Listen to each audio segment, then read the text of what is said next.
শুভ সকাল দর্শক, সবাইকে আমন্ত্রণ জানাচ্ছি চ্যানেল 24 এর নিয়মিত আয়োজন প্ল্যানেটারি হেলথ একাডেমি আর সুরক্ষায় প্রতিদিন পাওয়ার্ড বাই ইউনাইটেড হসপিটাল আজকের আয়োজনে। দর্শক, আপনাদের সাথে আছি আমি ডাক্তার আঞ্জুমানেরা তামান্না।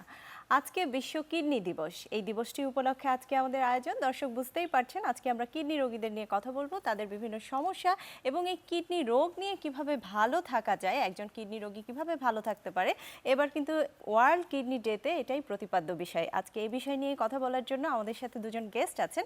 আমাদের সাথে স্টুডিওতে আছেন ডক্টর তানভীর বিন লতিফ, তিনি কনসালটেন্ট নেফ্রোলজি বিভাগ ইউনাইটেড হসপিটাল, এবং আমাদের সাথে সংযুক্ত আছেন ডাক্তার Prabhati Das, nephrologist, Meister Medical Group, Maryland থেকে তিনি সংযুক্ত আছেন।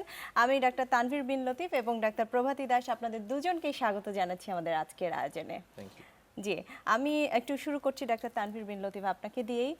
একটি পরিসংখ্যানে দেখা গেছে বাংলাদেশে কিন্তু রোগীর সংখ্যা, কিডনি পেশেন্টের সংখ্যা বাড়ছে এবং দেখা গেল প্রতি বছর প্রায় 35,000 রোগী কিডনি ফেলিওর মতো রোগে ভুগছে বা বের হচ্ছে আসলে কিডনি রোগীদের। একটু যদি আপনার পর্যালোচনাটা বলেন যে কেন আসলে এত কিডনি রোগী ইদানিং দেখা যাচ্ছে। আচ্ছা, এটা আপনি যে ফ্যাক্টগুলো দিলেন, ফিগারগুলো দিলেন, এগুলো ঠিক। আসলেই কিডনি রোগীর সংখ্যা অ্যালার্মিংলি খুব বেশি আকারে বেড়ে যাচ্ছে এবং সারা পৃথিবীর মতো বাংলাদেশেও এর প্রধান কারণ আসলে যদি আমরা বলি তিনটি। একটা হলো ডায়াবেটিস, একটা হলো হাই ব্লাড প্রেশার, আরেকটা হলো গ্লোমেরুলোনেফ্রাইটিস। তো আমরা যদি ডায়াবেটিস পেশেন্টদের সংখ্যা দেখি, বাংলাদেশে ডায়াবেটিস পেশেন্টের সংখ্যা বাড়ছে এবং ডায়াবেটিস যদি অনিয়ন্ত্রিত থাকে তাহলে কিডনির অসুখ হবে। সুতরাং ডায়াবেটিস রোগ বৃদ্ধির সাথে সাথে ন্যাচারালি কিডনি রোগ সংখ্যাও বৃদ্ধি পাবে। হাই ব্লাড প্রেশার আরেকটি কারণ, এছাড়া নানা কারণে গ্লোমেরুলোনেফ্রাইটিস হয়, এটাও একটা বড় কারণ। একটা হিসাবে দেখা যায় বাংলাদেশের প্রায় অ্যারাউন্ড 11% মানুষ কোনো না কোনোভাবে খুব অল্প আকারে, হয়তো তারা জানেও না, কিডনি রোগে ভুগছেন। তো অবশ্যই এটা বলতেই হবে যে কিডনি রোগের সংখ্যা অনেক বাড়ছে। জি, আসলে এই রোগগুলোর কথা যেটা আপনি বললেন ডাক্তার তানভীর বিন লতিফ, যে ডায়াবেটিসের জন্যও কিন্তু আসলে রোগীর সংখ্যা অনেক বাড়ছে। এই বিষয়গুলো নিয়ে আমি আবার আসছি আপনার কাছে। একটু যাচ্ছি ডাক্তার প্রভাতী দাস আপনার কাছে। আপনি যেখানে কাজ করছেন, আপনাদের ওখানে আসলে কিডনি রোগীর সংখ্যা কেমন বা কেমন পাচ্ছেন, এবং আসলে কারণগুলো কি আমাদের এখানে স্যার যেটা বললেন কারণ, এগুলোর সাথে সামঞ্জস্য কিনা? হ্যাঁ, আসলে পুরো গোটা পৃথিবীতে কিডনি রোগের কারণগুলো একই এবং মোটামুটি পরিসংখ্যান যেটা আছে, আমি ঠিক বাংলাদেশের পরিসংখ্যান বলতে পারবো না, কিন্তু গোটা পৃথিবীতেই 10 থেকে 14%, ডিপেন্ডিং অন আপনি কোন স্ট্যাটিস্টিক্স দেখছেন, 10 থেকে 14%-এর মতো কিডনি ডিজিজের লোকের সংখ্যা। তো গোটা পৃথিবীতে বর্তমানে বলা হচ্ছে 850 million people are affected by kidney disease. এবং আমাদের এখানেও ওই বাংলাদেশের মতোই diabetes, high blood pressure, glomerular diseases, certain kind of infection and other, এইসবগুলোই মূলত কিডনি ডিজিজ বা কিডনি ফেলিয়ারের মূল প্রধান কারণ। Diabetes number 1, high blood pressure number 2, আর গ্লোমেরুলার ডিজিজেস নাম্বার 3। গোটা পৃথিবীতে একই পরিসংখ্যানই প্রযোজ্য বলতে গেলে। জি, সেক্ষেত্রে বোঝা গেল আসলে কারণ সব জায়গায় একই এই কিডনি রোগীদের। একটু যদি আবার তানভীর স্যারের কাছে যাচ্ছি, স্যার, কেউ যদি, এই যে আপনি বললেন ডায়াবেটিস রোগে কেউ যদি ভোগে বা কারো ফ্যামিলিতে যদি এরকম কিডনি রোগী থাকে, তাদের কি আগে থেকে কিছু করার আছে কিনা বা কোনো লক্ষণ, মিনিমাম কোনো লক্ষণ যেটা দেখা গেলে একজন নেফ্রোলজিস্টের কাছে যাওয়া প্রয়োজন? সবার উদ্দেশ্যে আপনার কি পরামর্শ এই কিডনিটাকে ভালো রাখার জন্য?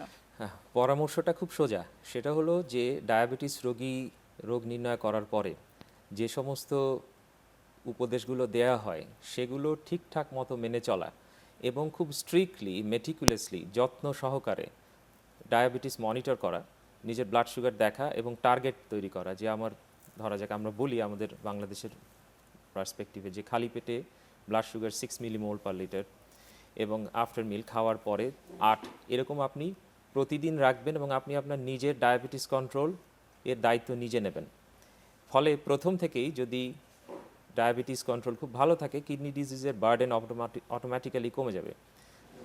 আরেকটা ব্যাপার হচ্ছে যে ডায়াবেটিক কিডনি ডিজিজের কিছু উপসর্গ কিন্তু প্রথম দিকে আপনি বুঝতে পারবেন না। তাই আমরা কিছু রেগুলার পরীক্ষা করি, তার মধ্যে কিছু ইউরিন পরীক্ষা আছে, ব্লাড পরীক্ষা আছে। আমরা দেখার চেষ্টা করি যে ইউরিনে অ্যালবুমিন বলে একটা প্রোটিন যায়, সেটা খুব অল্প পরিমাণে যাচ্ছে কিনা আর্লি। তো সেটা যদি আমরা আগে ধরতে পারি তাহলে আমরা কিছু ওষুধ ব্যবহার করতে পারি যাতে এই জিনিসটা কমিয়ে দেওয়া যায়। কিন্তু প্রথম শর্ত মনে রাখা দরকার ফর ডায়াবেটিক কিডনি ডিজিজ হচ্ছে ডায়াবেটিস খুব ভালো কন্ট্রোল করা। এটা হচ্ছে প্রথম শর্ত, তারপর ওষুধপত্রের প্রশ্ন আসবে। জি, অবশ্যই কন্ট্রোলের বিষয়টা আসছে, বারবার উঠে আসছে। স্যারের কাছে আরও একটা প্রশ্ন, এই যে রোগীরা কিডনির বিভিন্ন রকম সমস্যায় ভুগছে, এটা কি আধুনিক লাইফস্টাইল বা খাদ্যাভ্যাস বা এই যে সিকেডির দিকে যারা চলে যাচ্ছে এগুলোর কোনো প্রভাব আছে কিনা? কারণ এখন কিন্তু শোনা যায় যে বিভিন্ন রকম খাবার খেলে বা ওষুধ খেলে কিডনি ড্যামেজ হচ্ছে, কিডনির সমস্যা হচ্ছে। হ্যাঁ, সেটা আছে। কিছু সুনির্দিষ্ট স্টাডিতে দেখা যায় যে কিছু হেভি মেটালস আছে যেটা খাবারের মধ্যে থাকে, সেটা যদি অতিরিক্ত পরিমাণে ব্যবহৃত হয় সেটা কিডনি ডিজিজ করতে পারে ক্রনিক্যালি, ধীরে ধীরে।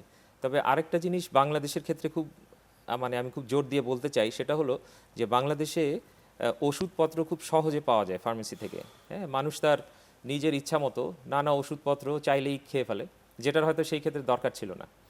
আহ, এই কারণে যেমন আমি জানি যে আমার কিছুটা ডায়াবেটিস আছে, হয়তো কিছুটা কিডনির অসুখ আছে, আমি খুব বেশি ব্যথা নেই, অথচ আমি একটা মনে করি যে একটা এনএসএইড বা ভলট্রিন বা রোল্যাক এই সমস্ত ওষুধ খেয়ে ফেললাম, সেই ক্ষেত্রে কিন্তু এটা বাড়তে পারে।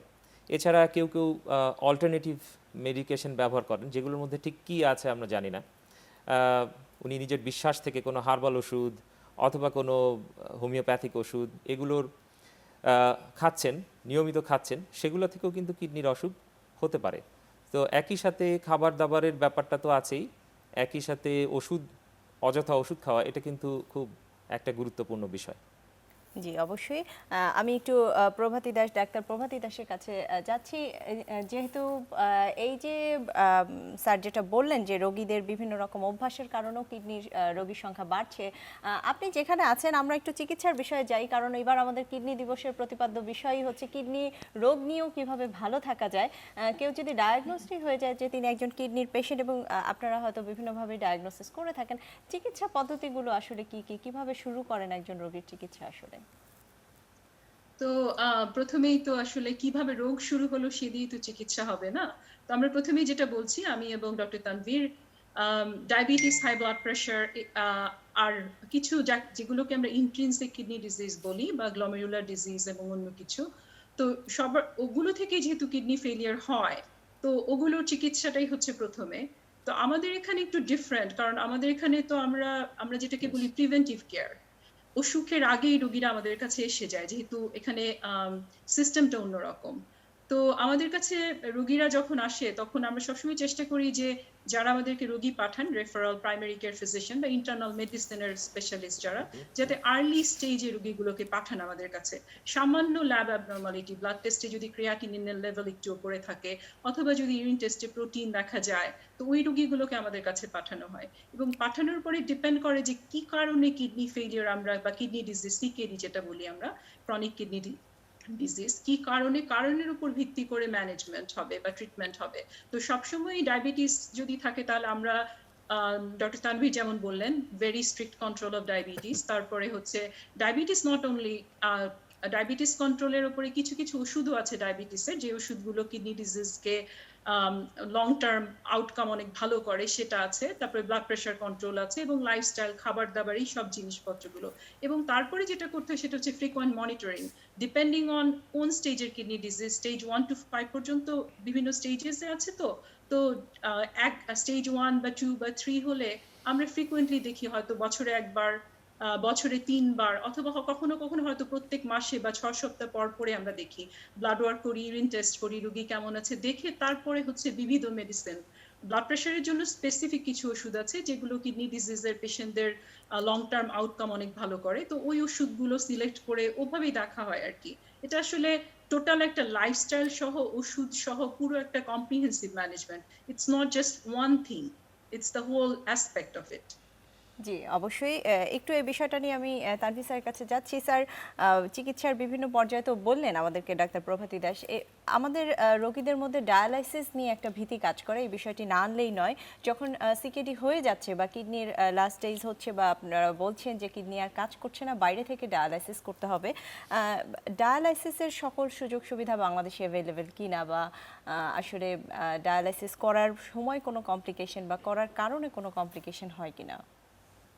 হ্যাঁ, উত্তরটা হচ্ছে যে না, ডায়ালাইসিস আপনার যখন আমরা বলি যে সিকেডি স্টেজ 5 বা এন্ড স্টেজ কিডনি ডিজিজ, তখন কিডনির ক্ষমতা এতটাই কমে গেছে যে কিডনির মূল কাজ হচ্ছে শরীর থেকে যে দূষিত পদার্থ আছে সেগুলো বের করা, আমাদের যে সব রক্তের লবণ পানি ইত্যাদির ব্যালেন্স সমতা রক্ষা করা কিডনির কাজ।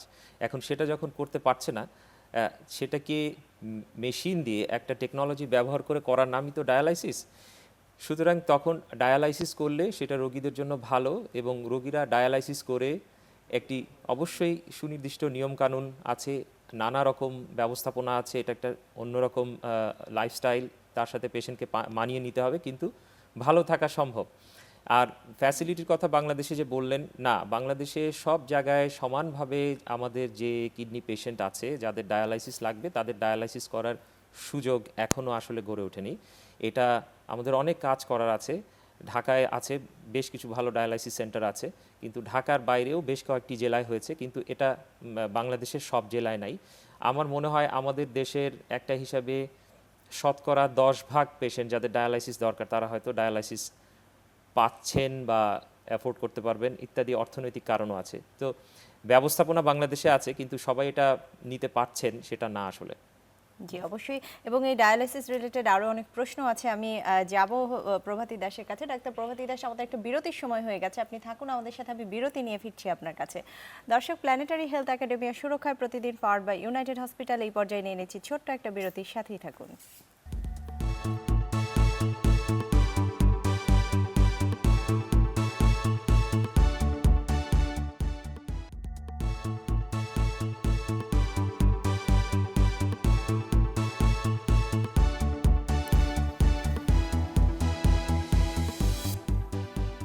দর্শক, বিরতির পর আবারও স্বাগত জানাচ্ছি প্ল্যানেটারি হেলথ একাডেমি সুরক্ষায় প্রতিদিন powered by United hospital.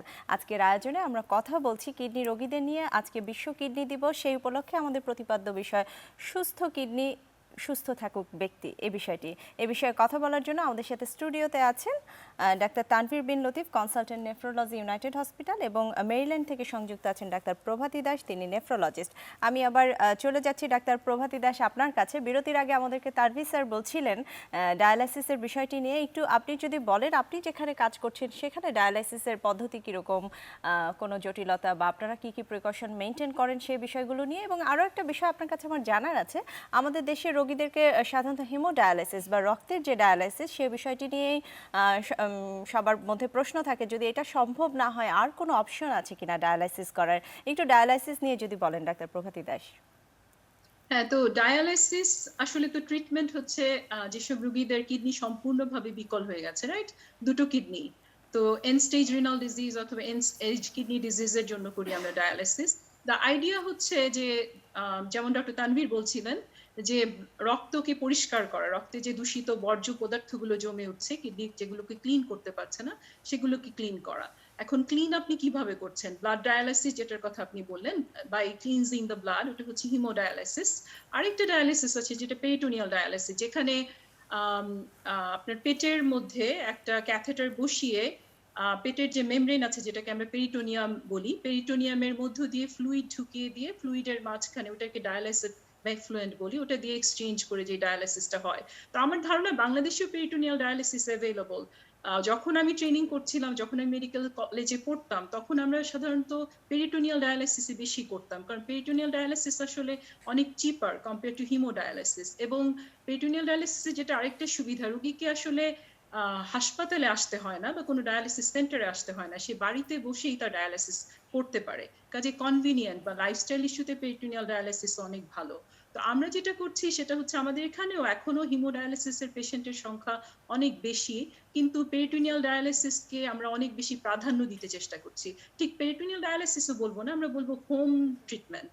So আমেরিকাতে বা উন্নত বিশ্বে এখন যেটা আমরা সবচেয়ে বেশি পুশ করছি নেফ্রোলজিস্ট হিসেবে, সেটা হচ্ছে ঘরে বসে নিজের ডায়ালিসিস নিজে করার। তো আমেরিকাতে এখন সবচেয়ে জনপ্রিয় ট্রিটমেন্ট হচ্ছে আমরা যাকে বলি হোম হিমোডায়ালিসিস। পেরিটোনিয়াল ডায়ালিসিসের কিছু সমস্যা আছে, আমি সেখানে যেতে চাইছি না, কারণ এটা তো টেকনিক্যাল ডিসকাশন না, এটা আমরা চাইছি রোগীদের জন্য। তো হোম ডায়ালিসিস যদি বাড়িতে বসে করা যায় তাহলে যেটা হয় যে মোর দেন 3 টাইমস, কারণ যারা ইন সেন্টারে গিয়ে হিমোডায়ালিসিস করে, রক্ত ক্লিন করে, যারা সেন্টারে গিয়ে, তাদের সাধারণত সপ্তাহে 3 বার করা হয়। আর আপনি যদি বাড়িতে ডায়ালিসিস করেন তাহলে আপনি 4 থেকে 5 বার পর্যন্ত ট্রিটমেন্ট করতে পারেন।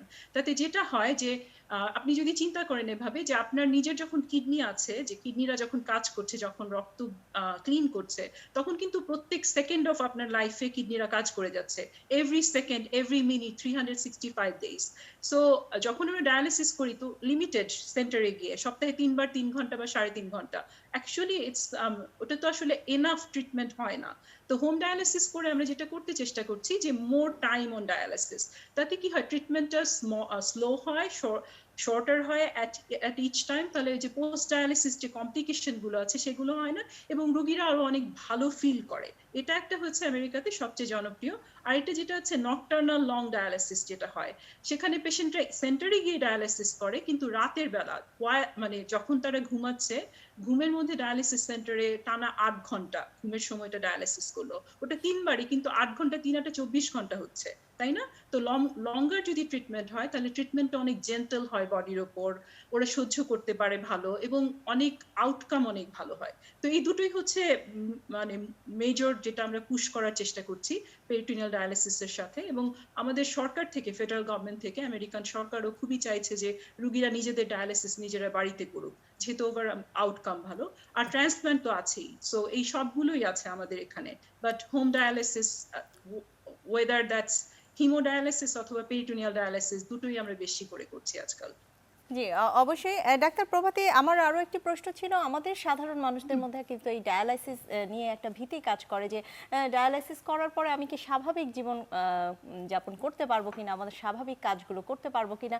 সেই ক্ষেত্রে আপনারা রোগীদের কি পরামর্শ দেন যে তিনি ডায়ালাইসিস নিয়ে সব তার স্বাভাবিক জীবন যাপনগুলো করতে পারবেন কিনা? হ্যাঁ, আমরা সবসময় রোগীদেরকে বলি যে ডায়ালিসিস হচ্ছে মানে লিভিং, রাইট?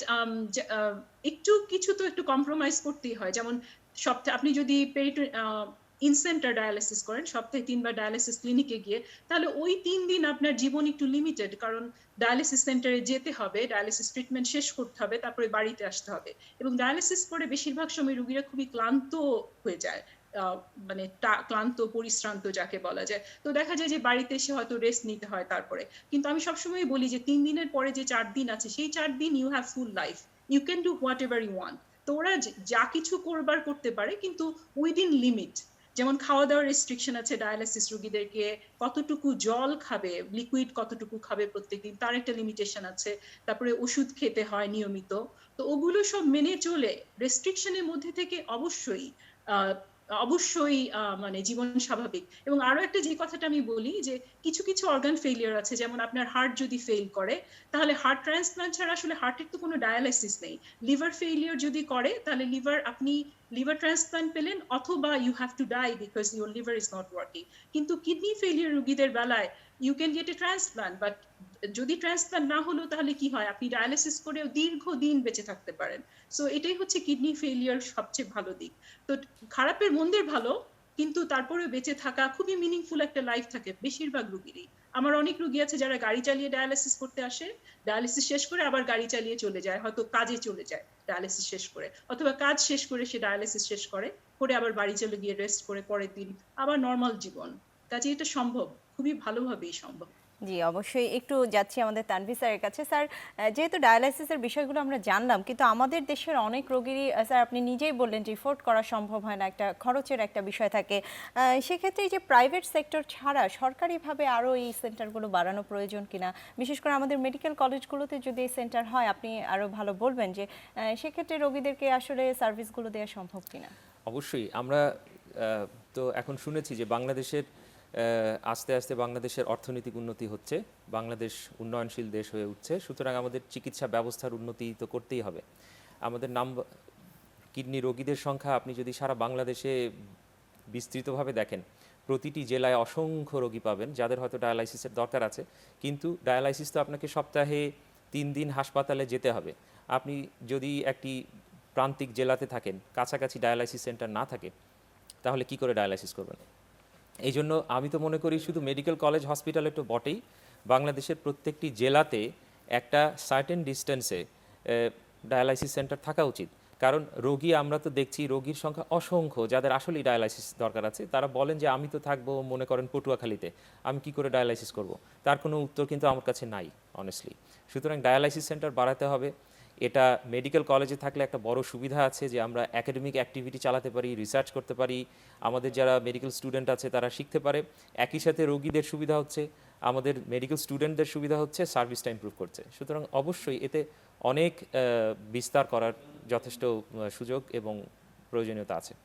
জি, সেক্ষেত্রে স্যার ডায়ালাইসিসের বিষয়ে তো অনেক জানা হলো, আসলে অপশনগুলো জানা হলো, কিন্তু যাদের ক্ষেত্রে আর ডায়ালাইসিস সম্ভবই হচ্ছে না বা একদমই তার অন্য কোনো অপশন আপনারা পাচ্ছেন না, তাদের ক্ষেত্রে কি আর অন্য কোনো অ্যাডভাইস দিন কিনা? ডায়ালাইসিস দিয়েও মানুষ ভালো থাকতে পারে, এটা বলে নেই, কিন্তু যদি আপনি আমাদের এখনকার মেডিসিন তো এভিডেন্স বেসড মেডিসিন, আমরা অ্যাকর্ডিং টু এভিডেন্স বলার চেষ্টা করি যে ট্রান্সপ্লান্ট ভালো নাকি ডায়ালাইসিস ভালো। যদি দুটাই আপনার অপশন হয়, এ বিষয়ে নিশ্চিতভাবেই দেখা যায় যে আমরা যদি বলি কোয়ালিটি অফ লাইফ, পেশেন্টের কোয়ালিটি অফ লাইফ কেমন, তাতে ট্রান্সপ্লান্ট অবশ্যই ভালো। সুতরাং ডায়ালাইসিসের পরে ট্রান্সপ্লান্ট করতে হবে, এমনকি যদি সুযোগ থাকে তাহলে ডায়ালাইসিসে না গিয়েও ট্রান্সপ্লান্ট করে দেওয়া যায়, প্রিএমটিভ ট্রান্সপ্লান্ট বলে। সুতরাং ট্রান্সপ্লান্টেশন অবশ্যই ভালো, ট্রান্সপ্লান্টেশন সবচেয়ে ভালো অপশন। কিন্তু মুশকিল হচ্ছে যে আপনাকে তো কিডনি পেতে হবে, তাহলে কিডনি ডোনেট করবে কে? বাংলাদেশের আইন অনুযায়ী আপনার খুব নিকট আত্মীয় যারা আছেন তারাই শুধুমাত্র কিডনি ডোনেট করতে পারবেন।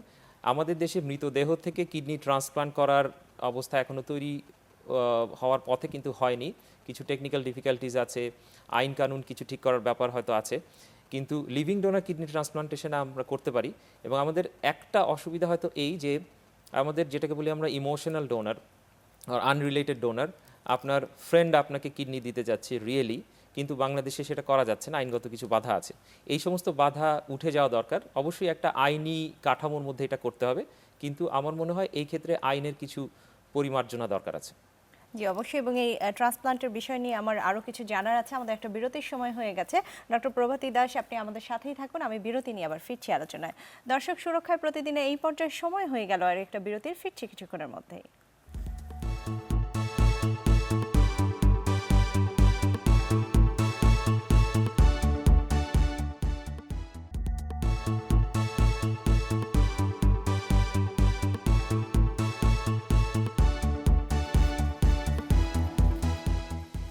দর্শক বিরতির পর আবারও হাজির হয়ে গেলাম প্ল্যানেটারি হেলথ একাডেমি আর সুরক্ষায় প্রতিদিন powered by United Hospital. World kidney day উপলক্ষে আমাদের আজকের আয়োজনে আমরা কথা বলছি সুস্থ কিডনি সুস্থ থাকুক ব্যক্তি, এই বিষয়ে কথা বলার জন্য আমাদের সাথে স্টুডিওতে আছেন ডাক্তার Tanvir bin Latif, consultant nephrology United Hospital, এবং মেরিল্যান্ড থেকে সংযুক্ত আছেন ডাক্তার প্রভাতী দাস, তিনি নেফ্রোলজিস্ট, মেইস্টার মেডিকেল গ্রুপ। আমি একটু যাচ্ছি ডাক্তার প্রভাতী দাস আপনার কাছে। বিরতির আগে স্যার কিডনি ট্রান্সপ্লান্ট নিয়ে বলছিলেন এবং আমাদের দেশের যে সমস্যাগুলো কিছুটা বলেছেন স্যার, একটু আপনার কাছে জানতে চাচ্ছি, আপনি যেখানে আছেন সেখানে আমরা জানি ট্রান্সপ্লান্ট হয়, আসলে সাকসেস রেট কেমন, কিভাবে হচ্ছে, এবং আমরা যেই সমস্যাগুলোর মধ্য দিয়ে যাচ্ছি, যে বিভিন্ন রকম আইনি জটিলতা, বাধা, সেগুলো আপনারা আসলে কিভাবে ওভারকাম করছেন? তো আপনাকে একটু মানে আমি ইতিহাসের ব্যাকগ্রাউন্ড একটু দেই। হ্যাঁ, 1933 সালে বোধহয় 1933 সালে রাশিয়াতে হচ্ছে প্রথম ট্রান্সপ্লান্ট হয়েছিল। প্রথম যে ট্রান্সপ্লান্ট হয়েছিল কিন্তু মৃতদেহ থেকে একটা কিডনি প্রক্রিয়া করে একজনের দেহে সংযোগ করা হয়েছিল। সেটার আয়ুষ্কাল ছিল 2 ঘন্টা।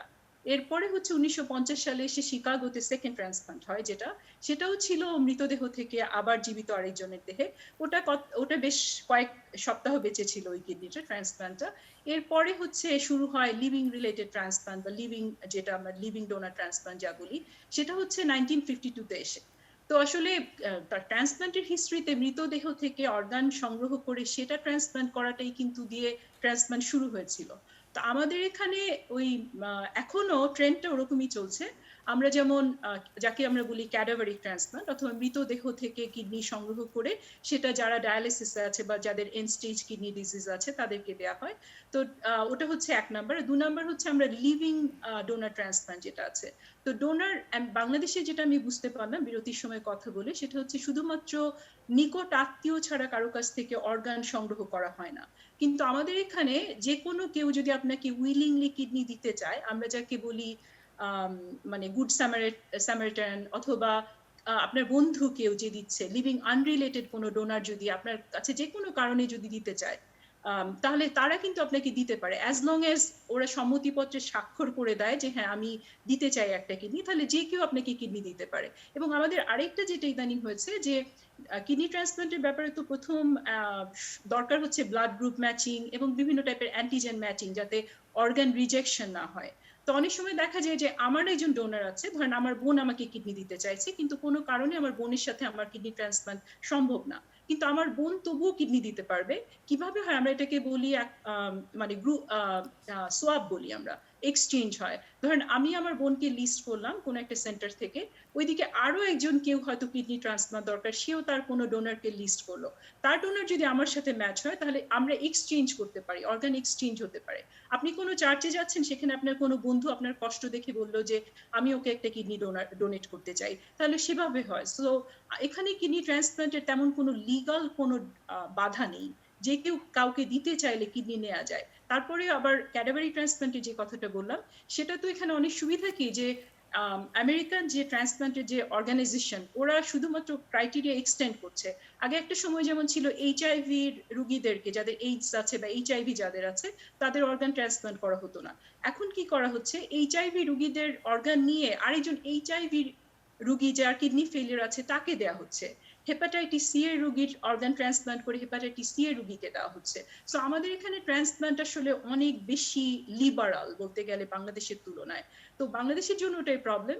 আর ট্রান্সপ্লান্টের success rate first year after transplant এবং ইমিডিয়েট যখন সার্জারি হয়, ট্রান্সপ্লান্ট তো বিশাল একটা সার্জারি, তো সার্জারির সময় মর্টালিটি রিস্ক অনেক হাই, কিন্তু সার্জারি থেকে যদি রিকভার করা যায় তাহলে সাকসেস রেট আসলে অনেক ভালো। এবং 5 ইয়ার আফটার ট্রান্সপ্লান্ট মর্টালিটি এবং ওভারঅল হেলথ আউটকাম হচ্ছে অনেক ভালো। ডায়ালিসিস থেকে কিডনি ডিজিজ যারা ডায়ালিসিসে আছে তাদের থেকে ট্রান্সপ্লান্টের আউটকাম অনেক অনেক ভালো। আমাদের কমপ্লিকেশন তো অনেক কিছুই হয়, যেমন যেটা বললাম সার্জিক্যাল কমপ্লিকেশন হতে পারে, ইনফেকশন হতে পারে, রিজেকশন হতে পারে, এইসব কমপ্লিকেশন গুলো আছে, কিন্তু এগুলোকে খুব ক্লোজলি মনিটর করা হয়। তো তো আমাদের এখানে তেমন কোনো আসলে সমস্যা হয় না ট্রান্সপ্লান্ট নিয়ে, জি খুবই অবশ্যই। অনেক এবং বেশি হয়। যেটা বোঝা গেল আসলে আপনাদের ওখানে অনেক লিবারেল, এবং এই যে বলছেন যে অর্গান একজন একটা মিললে আরেকজনের সাথে আবার এক্সচেঞ্জ করা যাচ্ছে, এই বিষয়টা আসলে খুব সুন্দর একটা বিষয়। আমি একটু যাচ্ছি ডাক্তার তানভীর স্যার আপনার কাছে।